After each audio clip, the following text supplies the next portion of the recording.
In Georgia, more and more frequently, we're seeing harmful use of the land. It's tough. We're a great state for business. We're a great state for production, but we have to balance that with the needs of our environment to make sure we have a healthy, beautiful place that people want to come visit.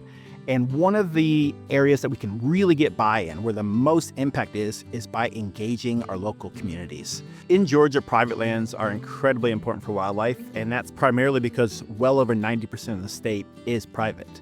So whenever we're thinking about ways we can help our wildlife, help birds, any sort of conservation programs, we have to engage private landowners. We have to think how we can safely come up with all the products that we need, our wood products or chickens or pecans or peaches, all the things Georgia's famous for, while also balancing the needs of our nesting, overwintering, and migratory birds. At Birds Georgia, we are trying to find this balance of providing bird watching and recreation opportunities with private landowners, bringing them some cost sharing, bring them some revenue that they hadn't thought possible. And so we need to think about what makes a good property for this mix of, again, the goals of the farm and also access for birders. And what makes a good site primarily is access. That's the first thing. Are they open to allowing outside guests, birders and others to the site? In addition to that, we'd love for as much of the property to be preserved, leaving some in timber, having some hardwoods, having some open grasslands. That's going to attract more birds and thus more birders, and then more income, hopefully, for the landowners. Especially in some of these more rural areas where there's lots of private land and production, I think there is an understandable hesitancy of, hey, the outsiders coming in and telling me what I need to do with my land. And that's not the case from us at Birds Georgia or any of our conservation partners. So as we're thinking about birding trails and access to private lands, it doesn't have to be this bird mecca. It's mainly about having a nice, robust diversity of birds. And if the land is appropriate and if we can detect them, there are some special birds in our state in Georgia that will maybe pull birders in, have them traveling from further away.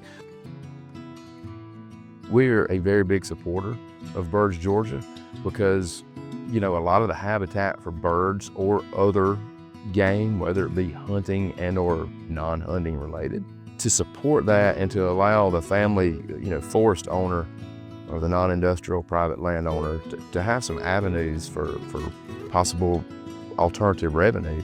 It's a logical outreach program for us. We believe in supporting family forest land, and this is an avenue that helps. A lot of people enjoy coming out and spending time in nature, and where better to do it than on Georgia's private landowners' property.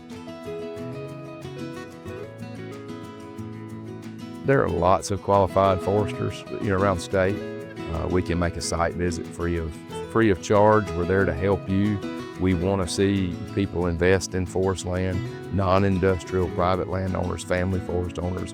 We want to see that continuation, not only for resource that is renewable and plentiful in the state of Georgia, but also for the recreation aspect and the promotion of generational legacy ownership. They're not out to make all the money in the world, but there is a cost just to have that avenue going forward.